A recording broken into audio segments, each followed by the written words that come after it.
말씀만 나왔죠.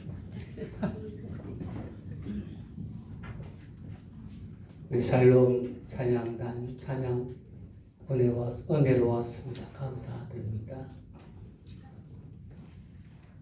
우리 한번 따라해 보십시다. 예수님 다시 사셨습니다. 예수님 다시 사셨습니다. 할렐루야. 할렐루야. 오늘은 부활 주일입니다. 오늘 본문을 통해서 예수님의 부활 사건이라 그런 제목으로 말씀을 드리고자 합니다.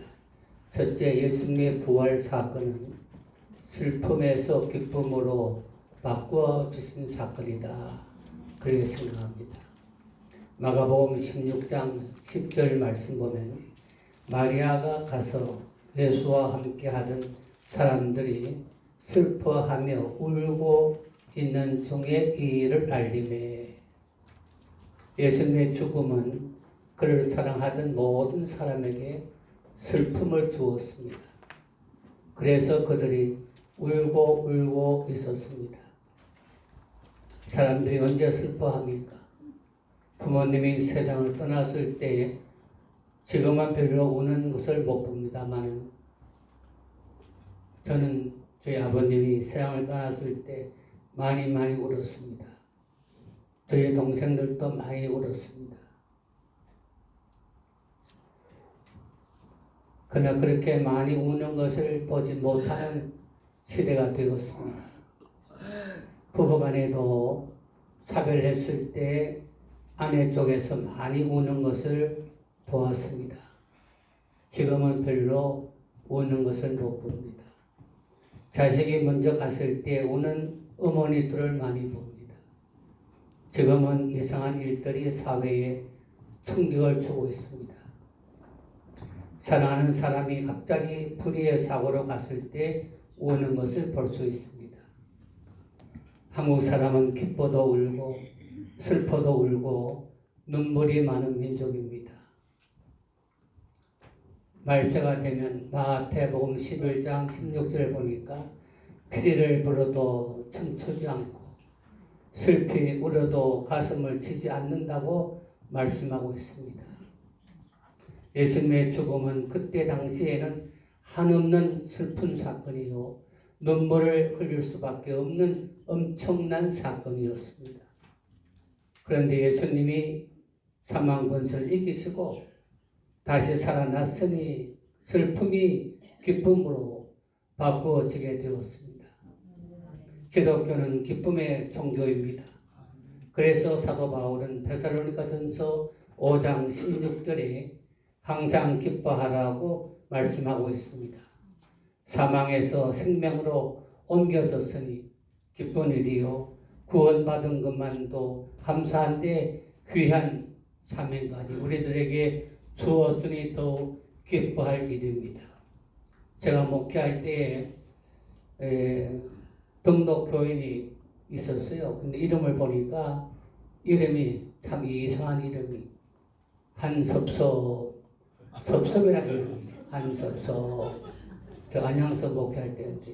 그래서 제가 갑자기 생각이 나는 게 이 섭섭이를 기쁨으로 바꿔야 되겠다. 그래서 오늘부터 이 한섭섭이는 한기쁨으로 이름을 바꾸어 드립니다. 할렐루야. 그랬더니만 그 와중에 상당히 불행한 가정인데 그 남편이 이성선 씨라고 교회를 나오게 되고 그 아들이 어머니가 딴 남들을 통해서 얻은 아들인데 이 학년하고 그 삼보리교회 삼본교회 장로가 됐습니다. 그 동생 이광석이라고 뉴질랜드에 가가지고서 목회를 잘 하는 좋은 주의 종이 되었습니다. 완전히 가정이 바꿔지더라고요. 기쁨이 섭섭이, 섭섭이가 기쁨으로. 우리 기독교는 기쁨의 종교입니다. 그래서 찬송을 불러도 기쁘고 기도해도 기쁘고 말씀을 들어도 기쁘고 그래서 늘 보면 은혜 받은 분들 얼굴을 보면 늘 얼굴이 빛이 납니다. 얼굴에 늘 웃음이 있습니다. 왜? 우리 기독교는 기쁨의 종교. 할렐루야. 여러분 삶의 자리에도 항상 기쁨이 충만하시기를 주님의 이름으로 축복합니다. 그 다음 두 번째로 예수님의 부활 사건은 절망에서 소망을 주는 사건입니다. 누가복음 24장 13절 말씀 보면 두 제자가 예루살렘에서 25일이 되는 엠마오로 절망 가운데 내려가고 있었습니다. 그 이유는 선생님이 십자가에서 비참하게 죽었기 때문이었습니다. 그런데 갑자기 한 남자가 나타나 그들과 대화를 하고 있습니다. 날이 저물어갈 때 음식을 잡수시는데 갑자기 그들의 눈이 밝아져 예수님인 줄 알아보는데 예수님이 보이지 않습니다. 두 제자는 말씀을 들을 때 마음이 뜨거워졌다고 했습니다. 눈이 밝아졌다고 했습니다. 여러분들도 말씀 들을 때 마음이 뜨거워지기를 주님의 이름으로 축복합니다. 마음이 뜨거워져요. 세상에서 식어진 마음이 교회에 나와서 말씀 들을 때 마음이 뜨거워져요. 눈이 밝아지기를 바랍니다. 눈이 밝아져요. 영적으로 소경된 자들이 말씀을 들을 때 밝아져야 되는 것입니다. 절망 가운데 엠마오로 내려가던 두 제자는 다시 새로운 소망을 가지고 예루살렘으로 올라가기를 시작했습니다. 예수님의 부활 사건은 절망할 수밖에 없는 사람들에게 새로운 소망을, 새로운 희망을 주는 것입니다. 사람 때문에 여러분 실망할 때가 있습니까? 혹시 물질 때문에 실망할 때가 있습니까? 질병 때문에 그 어떤 일 때문에 절망해 보신 적이 있습니까? 부활의 주님을 만나시기 바랍니다. 절망의 소망으로 바꾸어지게 될 줄로 믿습니다. 마틴 루터가 종교 계획을 하다가 너무 힘이 들어서 절망 가운데 있을 때 부인이 상복을 입고 방으로 들어옵니다. 루터가 깜짝 놀라 물어보았습니다. 여보, 누가 죽었어? 아니요. 당신이 절망하는 것을 보니 예수님이 죽으신 것이 아니요. 이 말에 큰 충격을 받고 다시 일어나 종교 계획을 이루었다는 이야기가 있습니다. 저는 목회할 때 너무 힘들 때 때로 낙심할 때가 있었습니다. 아마 여러분도 경험했을 것입니다. 그럴 때 부활의 주님이 찾아오셔서 내가 목회하는 거 아닌가? 내가 내 일을 하는 거지. 내가 내 일을 하는 게 아니야. 내가 내 일을 하는 것이다. 힘을 내라. 새 힘을 주실 때가 한두 번이 아니었습니다. 부활의 주님을 만나면 내려가던 것이 올라갑니다. 식어졌던 마음이 뜨거워집니다. 보이지 않던 것이 보여집니다. 들리지 않던 것이 들려집니다. 이와 같은 역사가 여러분에게도 있어지기를 주님의 이름으로 축복합니다. 마지막 세 번째, 예수님의 부활 사건은 사망에서 생명으로 옮겨진 사건입니다. 히브리서 9장 27절 보면 한 번 죽는 것은 사람에게 정해진 것이요 그 후에는 심판이 있으리니 한 번 죽는 것은 인생의 공도입니다. 서양인이나 동양인이나 잘난 사람, 못난 사람, 배운 사람, 못 배운 사람, 가진 사람, 못 가진 사람, 옛날 사람, 현대 사람, 동서고금을 막론하고 사람이면 한 번은 누구나 죽음의 문턱을 넘어가야 되는 것입니다. 피할 자가 없어요. 도망할 사람이 없어요. 그래서 이 죽음의 문제가 인생에 있어서 가장 큰 문제입니다. 이 죽음의 문제를 해결해 보려고 수많은 사람이 노력했지만 모두 다 헛수고였습니다. 불교에서도 유교에서도 힌두교에서도 그 어떤 종교라도 이 죽음의 문제를 해결하지 못하고 교주의 무덤이 지상에 남아 있는 것입니다. 그러나 예수님은 이 죽음의 문제를 해결하시고 부활하심으로 세상에 무덤을 남겨두지 않았습니다. 요한복음 11장 25절에서 27절을 보니까 예수께서 이르시되 나는 부활이요 생명이니 나를 믿는 자는 죽어도 살겠고 물어서 살아서 나를 믿는 자는 영원히 죽지 아니하리니. 할렐루야. 이것을 내가 믿느냐? 예수를 믿는 자는 죽어도 살고 살아서 믿는 자는 영원히 죽지 않습니다. 이보다 더 큰 복음이 또 어디에 있습니까? 이보다 더 큰 축복이 또 어디에 있습니까? 그래서 예수님은 마태복음 28장 18절에서 20절에 이렇게 말씀하고 있습니다. 예수께서 나와 말씀하여 이르시되 하늘과 땅의 모든 권세를 내게 주었으니 그러므로 너희는 가서 모든 민족을 제자로 삼아 아버지와 아들과 성령의 이름으로 세례를 베풀고 내가 너희에게 분부한 모든 것을 지키게 하라.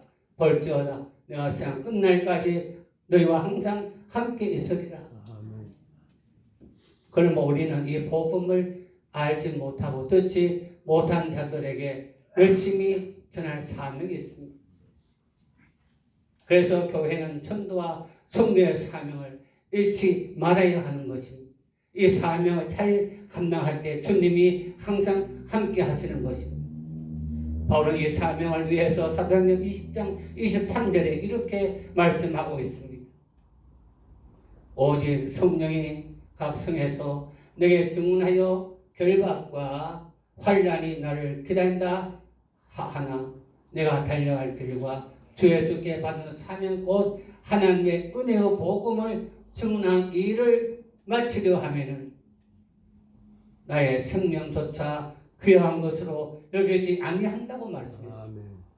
그래서 마지막에 그는 로마에서 목이 잘려 순교할 때까지 복음 전하다가 그의 생애를 마쳤습니다.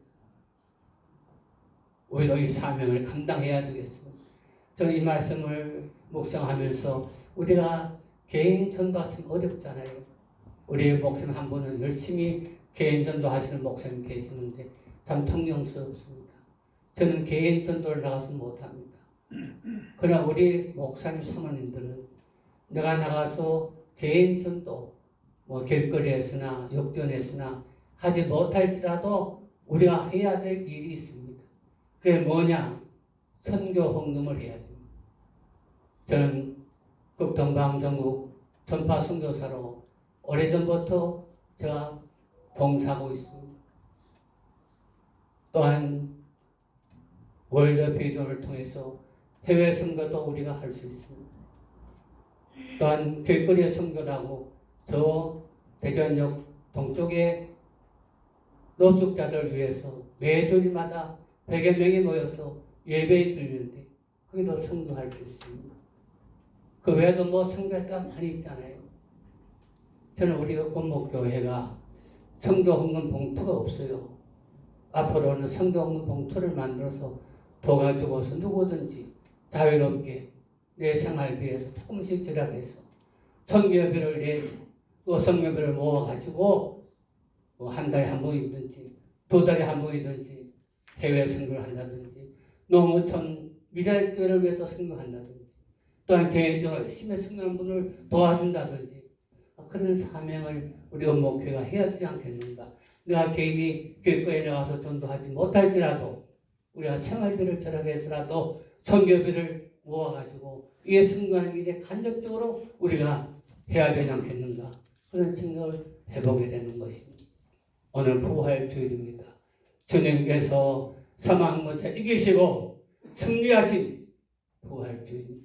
부활의 주님 만나서서 주님 부탁하신 그 말씀 내 생명 다하는 날까지 잘 감당해 가시는 여러분 되시기를 주님의 이름으로 축원합니다. 기도하겠습니다. 고마우신 아버지 하나님 감사합니다. 사망문제 이기시고 부활하셔서 우리에게 영원한 소망을 주신 아버지 감사합니다. 사랑하신 주님 슬픈 자에게 기쁨을 주시고 절망 가운데 있는 자에게 새로운 소망을 주시고 죽음의 문턱에서 생명으로 우리들에게 복 주심을 진심으로 감사드립니다. 주님 마지막 부탁하신 말씀 땅끝까지 이르러서 내 복음의 증인이 되라고 하신 그 말씀을 우리가 마음에 묵상하면서 내가 길거리에 나가서 전도하지 못할지라도 내 생활비를 절약해서라도 성교비를 내서라도 해외 선교, 국내 선교, 미자리 교회 선교, 전파 선교, 선교할 때 얼마나 많습니까? 우리 음목교회가 이 일에 이제부터 앞장설 수 있는 귀한 복을 저희 모두에게 허락하여 주시옵소서. 할렐루야. 하나님 얼마나 기뻐하시겠습니까? 하나님 기뻐하시는 일을 잘 감당하는 우리 음목교회가 되게 하여 주시옵소서. 할렐루야. 예수님의 이름으로 기도드리옵나이다. 아멘.